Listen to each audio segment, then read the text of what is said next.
Hello again, everyone, and welcome to another edition of the Inside Lowell Daily Pulse, the Tuesday, January 21st edition of the Daily Pulse. I'm your host, Teddy Panos, coming here from the WellPoint Studios, joined today by, do we still have to say Chelmsford's own Joe Reddy, or now that you've run a race for, throughout an entire district, can you just be Joe Reddy? I'll just be Joe Reddy. I like it. I like it. Joe Reddy from the town of Chelmsford is joining us here. You may recognize him from past podcasts. He was a candidate for Register of Deeds.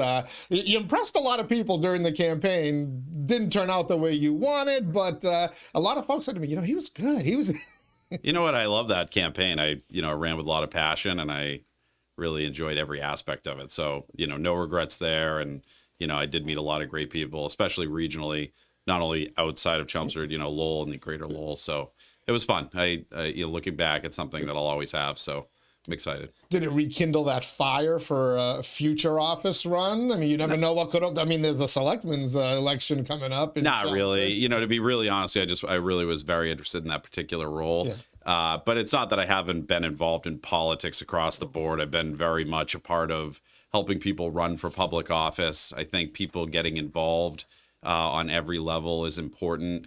And actually, I think that race was great in the sense that it highlighted that people should competitively try to run for office. So many of these offices go uncontested, and you miss out on great ideas. I mean, win or lose, the ideas that I think I brought forward to Register of Deeds at least highlighted, okay, these are the areas that office needs to improve upon.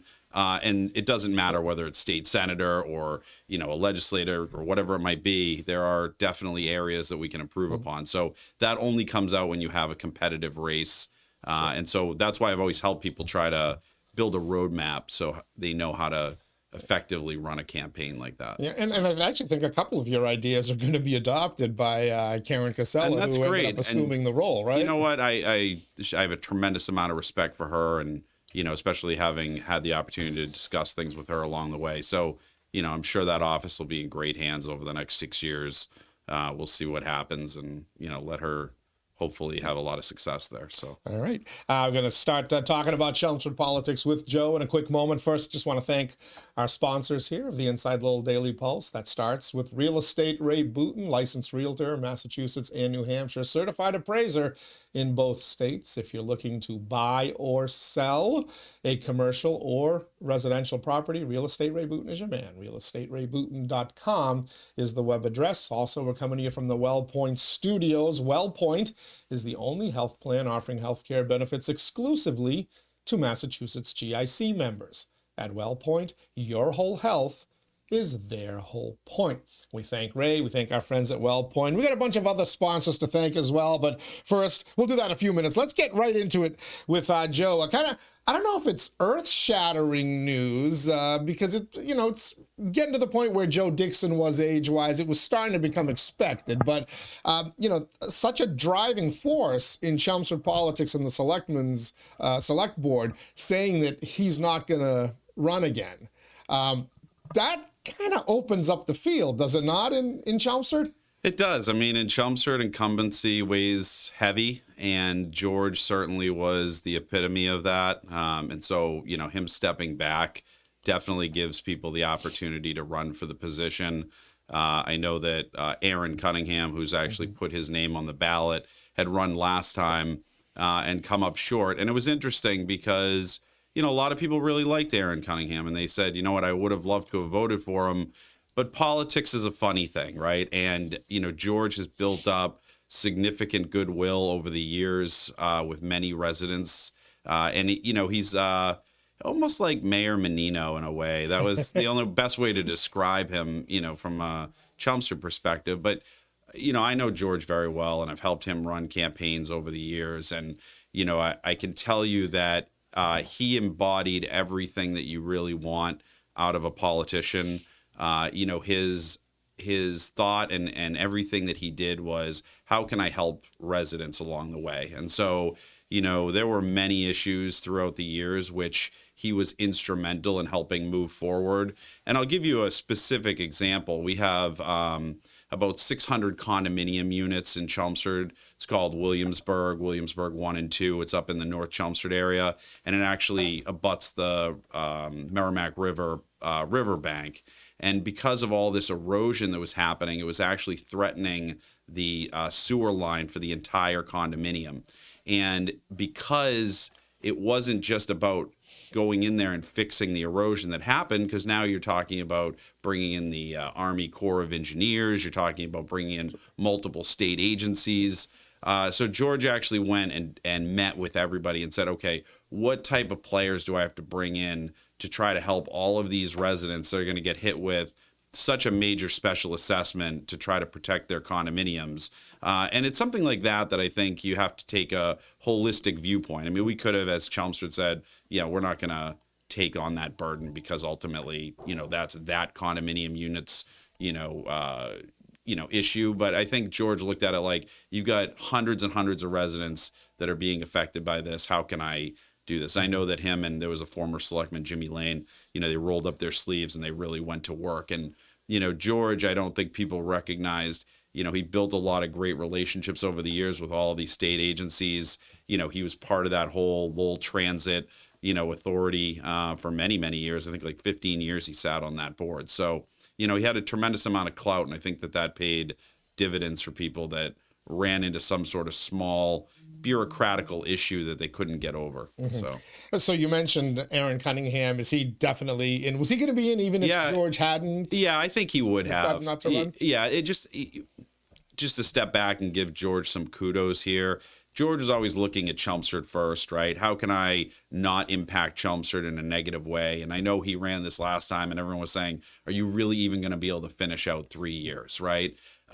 He made sure to make this announcement at a time where it's going to align with the upcoming April election. So there's no additional cost to the town to fill his vacancy. I mean, that's a very honorable thing to do because he could just split at any time. And then, they're forced to run this special election, which would be, difficult to do. So Aaron did officially pull papers and announce that he would be running. I would have suspected he would have run 2 years from now had that not happened. Okay. So what kind of a benefit does he have from that run? You mentioned he ran last time. He made a pretty good first impression in politics. And of course, the name recognition for first-time candidates or challengers is always the hard part, right? People have to know who you are. They know if you're in Chelmsford, you know who George Dixon is. Even I did when I first moved there in 2018. Yeah, and I can speak to this pretty adequately only because I've just finished doing it myself. But every community is a little bit different, and you have to understand the fabric of the community, and part of that is understanding relationships that exist.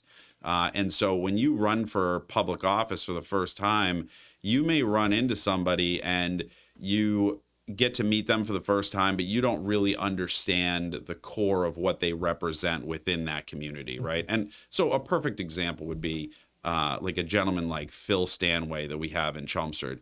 He represents open space, and he everything that deals with open space, he's well versed and knowledgeable about. So if you were to walk into some sort of select board race and not understand the avenue in which he's coming from, what he's trying to protect, the resource he's trying to bring, you can end up losing that person's vote and a whole segment of people that follow that person, right? And you know what? You may not agree with them on everything, but what's important to understand is what are the issues, what are both sides of the issues, so that you can adequately speak to someone like that as to why you sit on one side of the fence or the other. So I think Aaron learned the landscape in this last run. That will definitely provide a stepping stone for him moving forward. All right. Any other names rumored out there? I mean, you get open seats. They're always open, right?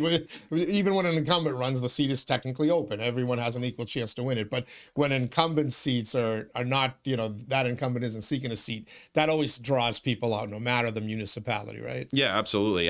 It's interesting because you have 2 seats open for 3-year terms, and actually Aaron pulled papers for that 3-year term. That's actually held by Virginia Timmons, who's a current select board member.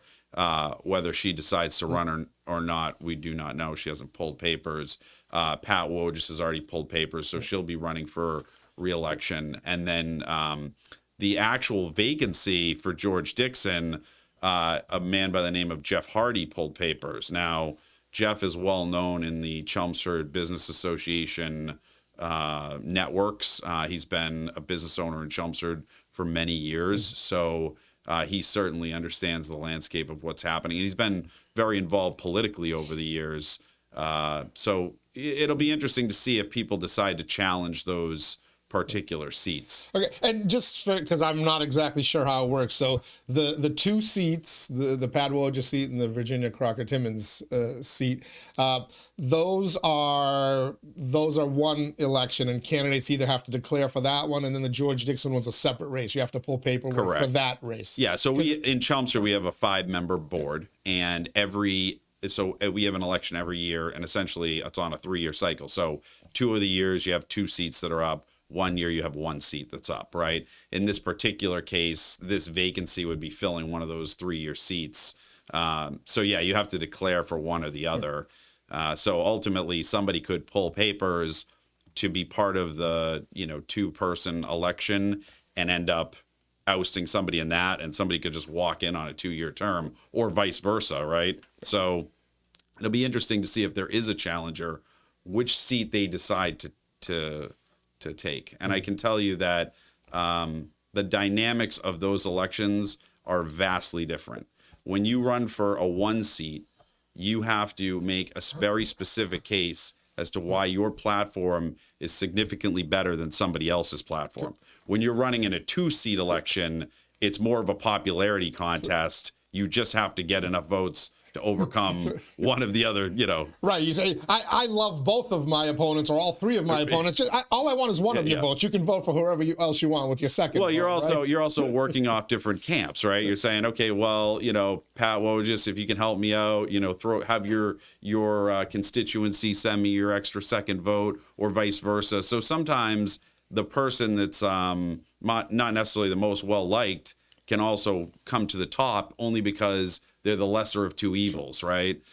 So it's an interesting dynamic, especially if things heat up in Chelmsford, and I anticipate that they'll have several people running for actual both sets of offices there. What's the deadline for returning paperwork? I don't have the exact deadline, but typically it ends up being like sometime like late February. They cut off pulling papers, and then you have maybe another week or 2. So we'll start getting word pretty soon. It's January 21st. This is it. And if you're going to run for an office like that, now is the time to really declare it, because 1, you've got to go get all your signatures. I'll give a hint to anybody that's really interested in running, is that we have a special town meeting that's going to be coming up in January, and you're going to have there's 160 something reps that exist, but at least 100 people are going to show up. And if you need 50 signatures, that would be an excellent place to go try to get those signatures without running around in the middle of the winter. So yes, and do some campaigning, and while you're at it. Yeah. Are we to infer anything by the fact that Virginia has not said anything publicly? Because I've heard some of the same rumblings you have, that maybe, I think she was on the fence the last time. The one thing I know about Virginia, having helped her run campaigns in the past, is that she's either all in or she's not. And so she doesn't haphazardly decide she's going to pull papers. If she's going to do it again, it's because she believes that there's some mission critical thing that she can solve. And I know the last time she was a little bit on the fence, but she said, these are the things that I had set forth, and I really want to make sure that I accomplish those. And you know what? She's soft spoken, but she is probably one of the best select board members we've had in Chelmsford over the years. So yeah, I think if she runs, that's probably an easy re-election for her as well. Where are the winds blowing in Chelmsford? There's always kind of an overriding theme. I think the last handful of years it's been about the future of the manager, Paul Cohen. There was an effort to oust him. He ultimately survived that. You go back a decade, 15 years, it was the Roland Van Loo situation, all that. What are the political winds this time? Is there a dominant issue or theme that you think will determine the outcome of these elections? I think housing is really the major theme right now, to be honest with you. And not that it hasn't been a theme over the years. I think all communities are experiencing this, rapid level of growth. We have a lack of housing across the state. there's a real need, and the only way that it's accomplishable is to do it from a state level directive, whether that's, you get the MBTA communities, or you're going through some sort of 40B development, or now you've got the ADU laws that are coming upon communities. So, the reason for that is that ultimately, communities are battling for resources. Anytime you bring more people into your community, you need more infrastructure, you need more schools, and take Chelmsford as an instance. In this past town meeting, we just, passed an override for 2 new fire stations to go into Chelmsford. They very much needed. If you look at the condition of the existing fire stations and the hazards that exist to the firefighters that have to work out of that, you say to yourself, okay, that we really need this. But that's still $25 million that's going to hit this community. And we need those stations because we have such huge infrastructure that needs to be taken care of. And to think that buildings can't burn down is a little foresighted one. We have, California, which we can see. But in Chelmsford, not that many years ago, we had Woodcrest condominiums. We had a building burned to the ground, and that was a sad situation. So, is there a lack of housing in Chelmsford? Absolutely. Affordable or all kinds of housing? All kinds. The one thing about Chelmsford is that you have, I'm going to use the word diverse, but it's really more age diverse community in the sense that we have a lot of ranches in Chelmsford, so our housing stock lends to people aging throughout Chelmsford, right? Because they have single level living, they don't necessarily have to move because of, trying to traverse multiple stairs. So they like to stay in their homes. The problem is they're not moving out, so you don't really have a whole lot of opportunities for new people to move in. You do have a lot of, school and infrastructure level stuff. So that's kind of forcing tax issues on that, group that's forced into a fixed income. So, there's a lot of different ideas and ways that people want to see Chelmsford go. But there just really isn't enough, you could see it. I think there's only maybe a dozen houses or less on the market in Chelmsford right now to select from if you wanted to purchase. That's not good for supply and demand, I'll tell you that. Yeah, and it's going to be one of the topics at the upcoming town meeting, which I want to delve into, be a familiar topic for people in Lowell. 3 letters, A, D, and U. We're chatting with Joe Reddy. He's joining us on the Tuesday, January 21st edition of the Inside Lowell Daily Pulse. We'll continue our discussion in just a quick minute. Just want to say thank you to our sponsors who make our Inside Lowell podcast possible. Of course, Real Estate Ray Booten, certified appraiser in Massachusetts and New Hampshire, licensed realtor in both states as well. realestaterayBooten.com is the web address. Thank you as well to our friends at WellPoint. We're here in the WellPoint studios. At WellPoint, your whole health is their whole point. Washington Savings Bank, banking that feels like home. Make the switch now to Washington Savings Bank. TMI Properties, quality and value at every price point. Find your perfect space with TMI. Mahoney Oil, providing warmth and protection to Greater Lowell and Southern New Hampshire since 1925. Do the math. It's 2025. It's 100 years. Great company. Better people. Greater Lowell Community Foundation, the newest member of the Inside Lowell family, improving the quality of life in Greater Lowell through impactful strategic philanthropy. Francis E. Prevention Insurance, the agency you can count on and have been able to count on since 1982. And of course, the Massachusetts Pirates, bringing all the hard-hitting action and excitement of arena football to the Mill City. Exactly 2 months away, March 21st, is their season opener at the Tsongas Center. Thank you to all of them for making our podcasts possible, the Inside Lowell Daily Pulse. Thank you to Joe Reddy as well for joining us here. All right, you mentioned the special town meetings. ADUs, is that the hot button issue? Yeah, so January 27th, we'll convene for a special town meeting. Quick I guess, announcement. Like if you've ever wanted to be a town meeting representative, now would be the time. They've got a significant number of vacancies. So every time I voted in the town, there's like, they like vote for 5 and there's 1 or 2 names on the ballot. It's crazy. You know what? It's representative town government has a benefit versus an open town meeting, only in the fact that like people are well versed in what's about to be discussed. Mm-hmm. You don't get a whole lot of like outside influence that comes in.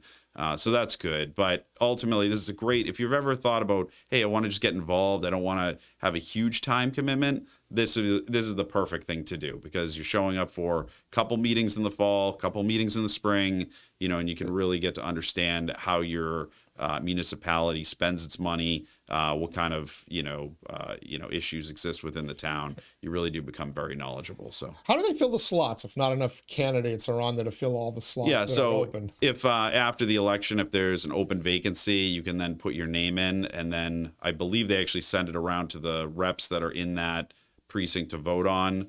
And then if that doesn't work, they end up doing, I think, an open vote at that point. Okay. But ultimately, they usually are able to get pretty close to filling most of the spots. But I really like to see some more competitiveness out of town meetings, only because I think that would make people's votes a little bit more impactful when they do vote on some of these issues. Some of them are, pretty mundane. We have, we usually put together what we call a consent agenda. It's articles that need to be voted on, but it keeps the government moving forward. It might be taking money from like a general fund, putting it into the cemetery fund, right? Like things that they're going to happen, right? There's nothing controversial about it. You got to vote on it. It's the other items like this, which is, housing and zoning, that tend to become a little bit more in depth and controversial. So I keep threatening my wife that I'm going to run for office one of these years. Who knows? Maybe I'll.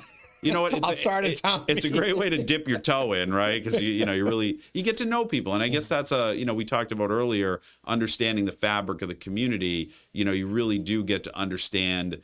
Whether it's Brian Latina or Glenn Thorin or, there's so many, people that come to town meeting. It could be Sam Polton. I mean, they're all there, talking about their perspective on how they think government should happen. And you can get up and give your 2 cents too.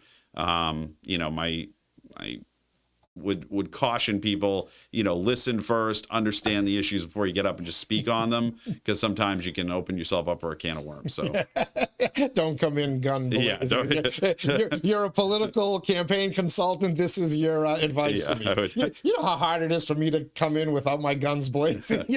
Well, you know better than that. And everybody has it's so funny because they all have their own little things. And when they get up to speak, specifically what it is that they're angling towards. And, a big thing for Chelmsford is always, Neshoba schools, because, we're always looking at how much we're funding those schools versus how many kids we're actually sending to the schools, and so there's always somebody that wants to, grind the superintendent down for, It's funny, the city or the town changes, but the issues.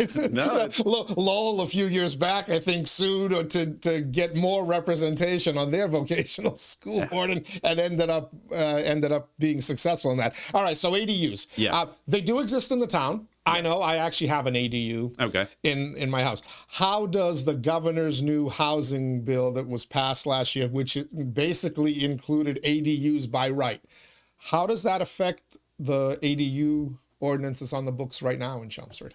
Well, right now you actually can't have an ADU. You can have, an in-law situation where if the person's related to you, you could have an additional dwelling unit, but you have to prove that this person is a family member. Now what this does is opens up to essentially renting to anyone, or an additional family living in there that wasn't, necessarily related to you. I think, truthfully, the ADU law will actually be helpful in the sense that I've seen so many ZBA meetings where you have a family that's aging. They don't really want to leave their particular location. They're thinking about adding on a smaller unit. So under the law, the max size of these units is 900 square feet. So, it's not like you're adding some massive housing piece to it. So you add on this ADU, you go move into that, and now you can rent out your original dwelling, and continue to live your life in a way that you were hoping to, without being unsettled by the fact that you now have to move, and that can have its costliness to it as well. So, real estate commissions, or, just the cost of moving. A lot of times you got to move out of state just to find something that's even comparable at a smaller level. So how will some of the components of that though play? Are you detached? How many feet off of the abutting properties? How many feet off the street? Sort of parking requirements. And I think this is where Chelmsford's smart, right? Like the planning board said, all right, we have to get ahead of this. And if you ever look at Chelmsford as a whole, it's a community that is always trying to get ahead of almost all issues, whether it's MBTA or even 40B back in the day. They're looking at, okay, how can we incorporate this into our existing bylaws? And so really that's what this town meeting is about. It's about, adding and deleting, bylaws that are on the books to match up with what the governor has put in this bond bill that they passed. And so that way it'll streamline. It gives the building commissioner the authority to say, okay, you meet all the requirements, I can issue this permit, without, the building commissioner having to make, kind of a wild west, decision on the spot as to what applies and what doesn't apply, right? So, it covers everything from attached to non-attached ADU dwellings. It goes through whether you can put in a front or, side yard ADU, like it prohibits a front yard ADU, but you can put in a backyard ADU that's detached. And I live next to an ADU. My neighbor, their house was built like early 1800s. They have an outhouse that was built like long before 1938. It's been an ADU its whole entire life. It's really not an issue. And I've never had any problems having anybody that lives in that dwelling be an issue to my particular life. So, I can see if you live in like the Westlands where it starts to get smaller lots, how does that impact your, side yard, backyard setbacks? Is this going to become, an issue from a parking perspective? I'm very aware of parking perspectives because I own property in Vinyl Square, which everybody's always complaining that there's not enough parking, right? So these are things you certainly want to take into account. But I think overall, you're going to find that, it's really a positive and not necessarily a negative. All right. Will it pass town meeting? And actually, is that the final arbiter, or does it then have to go to the select board? Is a decision as important as ADUs and whatnot? Is that decided at town meeting? So yeah, it's going to be decided at town meeting, and then ultimately I think the general court has to, certify it. But we're changing the bylaws of our town so that we're not faced with challenges that would come in front of a ZBA bogging down our, zoning board. It's the issue I find with it is, the planning board, and they're a great group. They crafted what they wanted. And so we're going to be changing not only the bylaws, but also the use tables. There's a couple of things I would have done a little bit differently.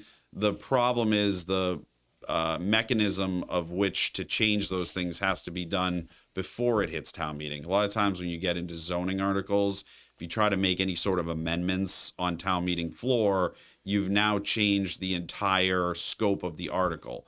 And, if it's something minor in like a budget type thing, it's okay. But when it comes to zoning, if you make any sort of major changes, it basically has to get kicked back and then, brought back to the body for another, opportunity to have looked at it and voted on it. So, and a good example of this is, the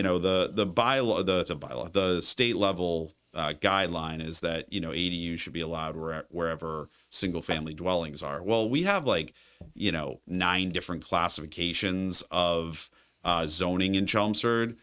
One of the classifications is our center village district, which the planning board put that ADUs are not allowed. However, if you look at our center village district, there are plenty of single family homes that exist. Why would we say to everybody that lives in a residential A, B, and C district, yeah, you get to have an ADU, but because you live in a center village district, you're denied? And I think that that's going to become a problem for the planning board for the town, if they don't try to rectify that particular piece of it. I understand if you're in like a commercial, A, B, or, D district, like that could be different because you don't have necessarily single families by right. But in this case, I think you have to make some sort of exception there. But yeah, I was going to say, doesn't that center part of it where it's not allowed, even though single families, doesn't that run afoul of what Governor Healy has mandated? So these will be things that'll have to come up and be discussed. The question is if that logic prevails and everyone says, yes, that should have been allowed, can you actually amend it on town meeting floor without having to kill the whole article and then come back? That's, and I'm just a pragmatist when it comes to this stuff. I understand, these are how you have to roll things out. The reason why you have such lackluster participation in a town meeting is you're really just a rubber stamp at the end of the day. You can't make a whole lot of sweeping changes. A lot of the things that are done by committees long before they get to town meeting floor. And they've been, adequately discussed. And I totally understand that. Like, for instance, a lot of it's done through our finance committees or our planning boards or through the select board. By the time they come to town meeting floor, trying to make a major change to an article is unheard of. So that's where you want to serve if you really want to. Yeah, if you want to make real decisions in the town, you need to step up and serve on these boards. But a lot of times you'll get somebody that decides, I've never been a part of public office before. I think I'd like to be the highest board in the town, but you don't understand how municipal government works. And how you run a business and how municipal government works are two totally different things, and you have to have a good understanding of where the sources of revenue come in. Like, one of the problems Chelmsford's going to have in the near future is, we don't, and this actually goes to ADUs as well, is our sewer capacity has really come to an end. And we're searching every which way on how we can find new sewer capacity, whether that's smoking out our sewer lines to see if there's any sort of like water infiltration. We're doing things on that level, but we're not building any sort of new infrastructure that would allow for sewer. I think partly because Chelmsford really doesn't want any new housing. And so they know that this kind of sewer moratorium that we've had implemented for years prohibits a lot of this new housing from coming into play. So, but if we don't address that, and that's going to be a major issue, we're not going to have any new growth. And new growth brings in revenue that can really help a town's budget. So the town manager is going to be scrambling around looking for, ways to bring income into the community. And if he doesn't have new growth, I think that's going to be problematic. Not his fault whatsoever, other than having not planned to increase the sewer capacity. Right. A fine line, though, between the new growth being a benefit to the tax base versus a hindrance. If you're talking about too much housing, especially young family housing, these kids in the school, that starts to tie up. The commercial growth is really where it's. But we've even seen it in Chelmsford. We've had commercial developments that haven't been able to open because they didn't have the sewer capacity available to them. I question even whether some parcels on 129 would even be granted any sort of sewer, to the point where the town finally said, you know what, if you pay us more money as a business, you can come in and get additional sewer capacity. I don't know if that's right or wrong, to be really honest with you. I think it, why is it that sewer capacity all of a sudden is available if you have additional resources in your pocket, right? It didn't create any more sewer capacity. It just, you happen to be a privileged one, so therefore you get more capacity, right? So, these are things you got to tackle. And I know, there's been significant discussion on those issues over the years. It wasn't like we, all of a sudden just have this issue now. This has been going on for, got to be at least 4 or 5 years now. So I think we should have been planning our own treatment facility probably 5 years ago. At that time, when we had that discussion, they said, well, it'll take us 10 years. Well, if we had started 5 years ago, we'd almost be there at this point. But that's where you go back to government regulation. A lot of what I've heard is that, it's more about the permitting from the EPA and getting the additional capacity. And, and that just takes a long time to make happen. We can change presidents before we can, get more capacity for sewer. So we change them every 4 years or every 8. Before I get to some more townwide things, you mentioned you've got a business in Vinyl Square. North Chelmsford. I own a building, property, but actually there's a new store has moved in. It's a liquor store right in Vinyl Square. I used to own the Vinyl Square Craft Beer House, and we sold that. And then this new business has come in and opened up, and they seem to be doing pretty well. So I was kind of intrigued just by the clock tower, that whole project, to put it in there. And then I looked a little bit more in depth. This is a major project. That whole area is going to look completely different when this can get pulled off. Will it get pulled off? Are you confident that the fundraising is going to be there? And if not, should the town? Well, I'll tell you, it won't be from a lack of effort by the citizenry. Like, the people of Vinyl Square have done everything they can do to try to improve. There's a Vinyl Square master plan committee. Bill Gillette, who's really been a staple of Vinyl Square, has really pushed that for many, many years. And they've come up with, I think, a very comprehensive plan that hopefully will come to fruition. But again, you got to realize that there's so many different stakeholders. The town can't just make sweeping changes to Vinyl Square because there's really state highways that are coming through that intersection. So, it's really a collaboration from state and local officials to really make it come together. So yeah, and that was kind of my question. I'm just looking at the fundraising goal versus what the ultimate vision is. I've seen some artist drawings. You're going to need either town and more than likely state funding, because as you said, that's a state road, right. 3A and whatnot that goes up through there.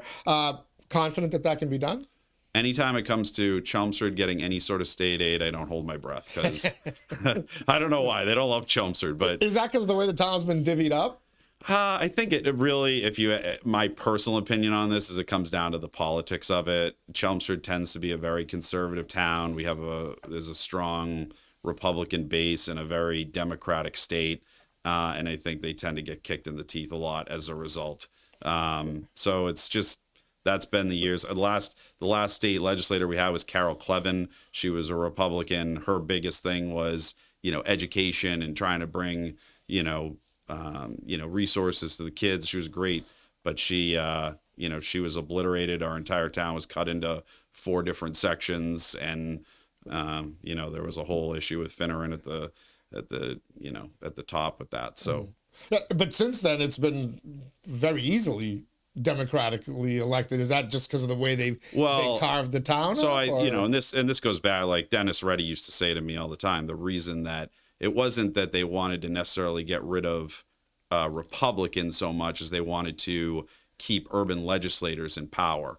And so if you look at it, like, we had Tommy Golden as a state rep for many years. He had 1-2 precincts out of Chelmsford and the rest of it from Lowell. So if you wanted to run against Tom Golden out of Chelmsford, it was nearly impossible, because you were never going to be able to bring that. Same thing, like Jim Arciero is a rep for us. He has a small piece of Chelmsford, all of Westford, right?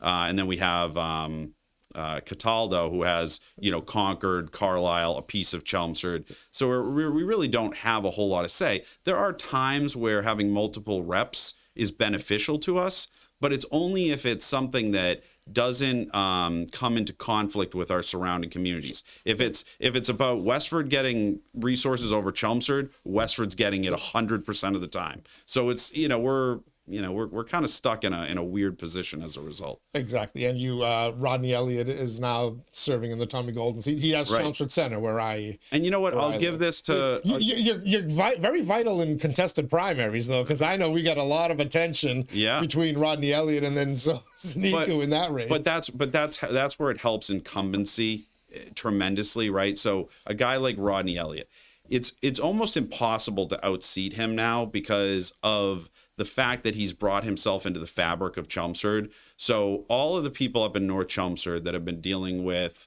they have quarries and everything up there, and they're worried about truck traffic and all of this.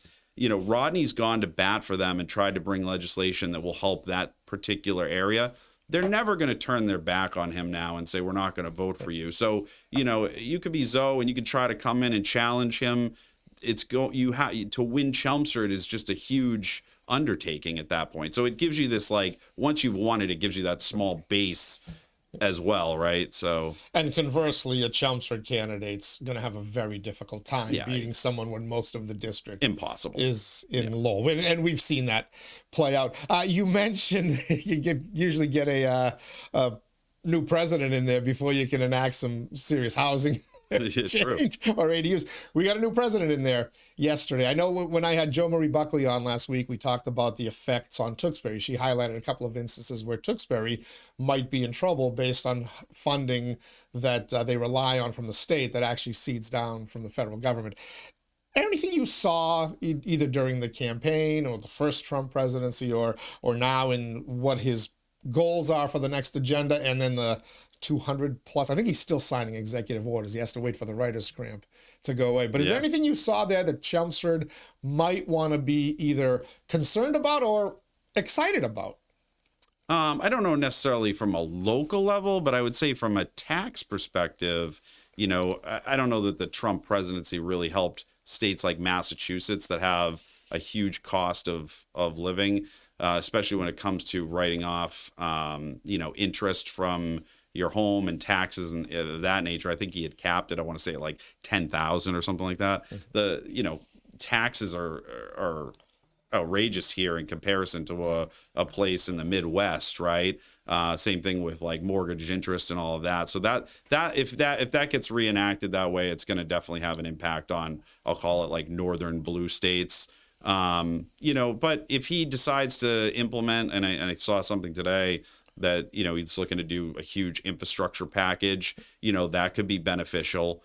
You know, I think you got to kind of look outside the box. Like, I'm not so worried about Chelmsford. I'm just more worried about the regional area, you know, more about jobs and making sure that we, you know, keep those jobs here locally. You know, and a good example, like many years ago, we had Kronos leave Chelmsford and everybody was up in arms. It wasn't a bad thing. Kronos just went over, hopped the border, came into Lowell. All the jobs. Did they really leave Chelmsford? Most of Lowell considers that building Chelmsford. Yeah, anyway. but so for the most part, we kept all the jobs, right? It brought in new growth, right, to Lowell. So they were, you know, they were adding all this infrastructure. All of the new growth that they had already brought to Chelmsford was already realized and capitalized. The taxes on that building were still going to happen whether people occupied it or not. And then a new employer came in and took over, right? So, you know, we're really in a place where I think it's, you know, we could do some great things. I did see, you know, Mayor Rourke, you know, talking about the governor from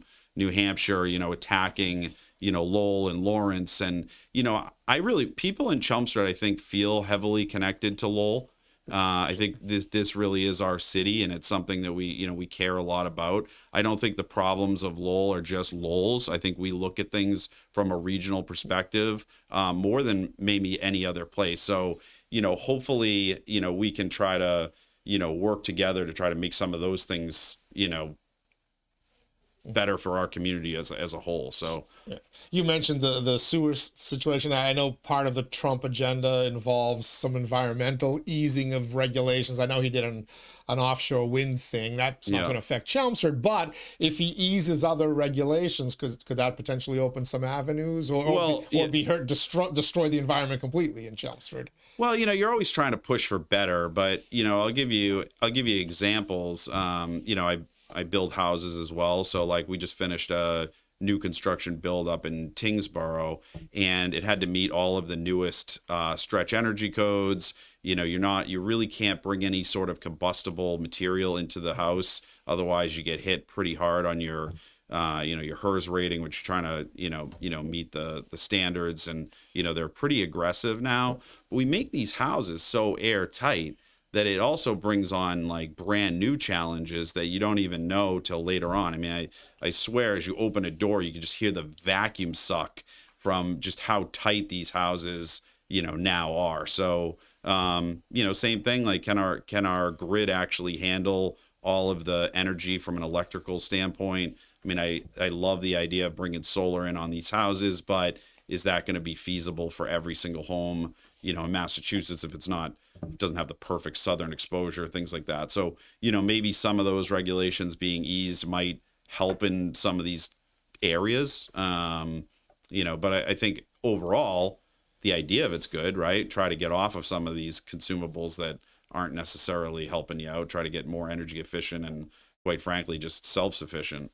If you can make your own energy, great. Lastly, the schools, Trump has vowed he's going to do away with the Department of Education, and that money is going to go back to the states, which surprising how some of the quarters that are actually supporting that, the teachers unions in particular, not necessarily against that. They're probably figuring some of the money that's tied up in the bureaucracy in Washington will get down to the states and get tied up in the bureaucracy here. But that said, all I can think of with Chelmsford is you're not going to benefit. If more money does come to the state, then this state is going to put it more towards the gateway cities, the urban centers. And Chelmsford's probably going to continue to get screwed, as is Drayton and Tewksbury, et cetera, with these chapter 90 fundings? Or Chapter 70, yeah. Fundings. That's I mean, the thing with Chapter 70 is your schools, like Chelmsford schools are excellent, right? It's just a matter of who pays for it, right? Like, because, Lowell, I think, is like 98% funded through Chapter 70, and I think Lawrence is like 103 or 104, something like that.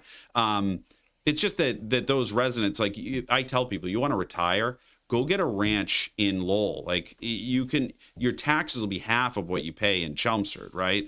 And that's because a lot of state funding comes in and you're not necessarily hitting your infrastructure. And like Bill Rick is another great example of a place you want to retire. They have 50% commercial tax base with a split tax rate that maxes out the commercial end of things. You're going to pay a whole lot less on the tax levy. The schools are still great. I'm not worried about the Department of Education at the federal level because I think Massachusetts always tries to exceed national standards anyway. If you look at the things that we're trying to do, like they're just far and above what other states have ever done. And I've had friends that have moved down to Texas or some of these other areas, and they come back and they go, I have to get back to Massachusetts because the schools are, terrible down there. They're amazing up here. So that's why we're here. I mean, I like the cold, but...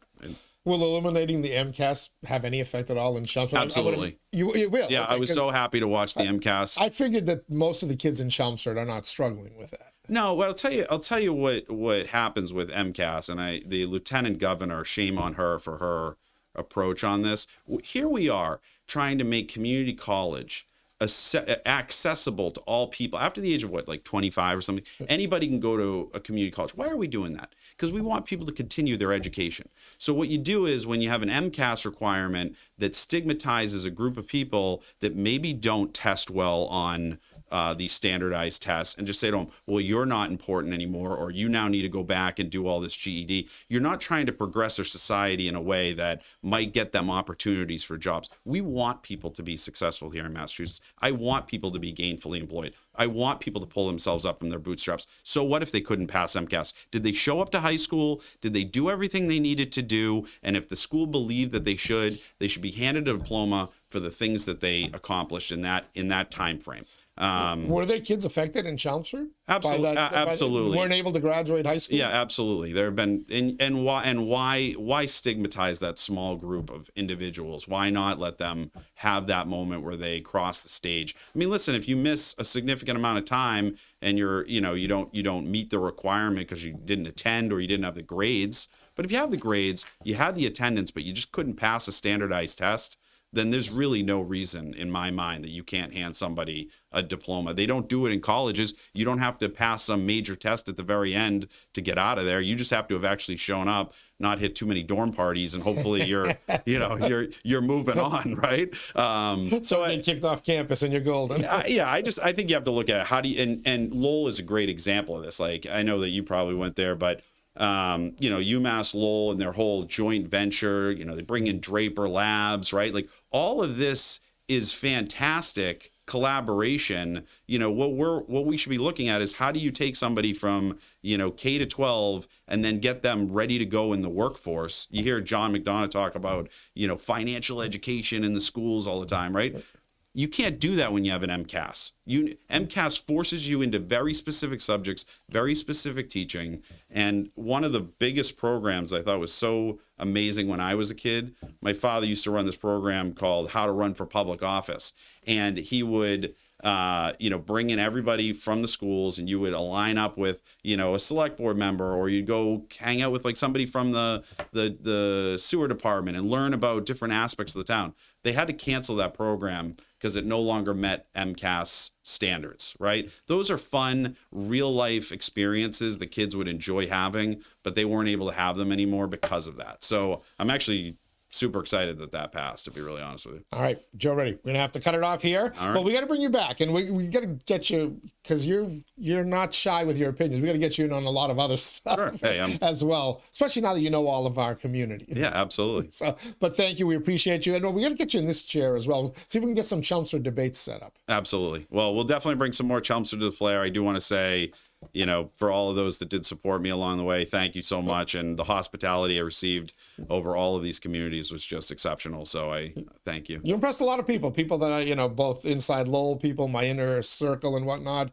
They like, that guy was impressive. And they didn't know you beforehand. I was fortunate. I got to know you through the radio station. Well, I'm not going anywhere. I'm a community advocate. I always have been. And, I'm here to help in any way I can. So, you'll see me at community events. Don't be afraid to say hi. All right. So. Excited to. Joe Reddy, thank you for joining us. Thank you for joining us here on the Inside Lowell Daily Pulse, the Tuesday, January 21st edition. Tomorrow, Lowell City Councilor John 𝐸𝐸 will join us. Couldn't get the schedule quite right with longtime Councilor Rita Mercier, but we'll bring her in next week.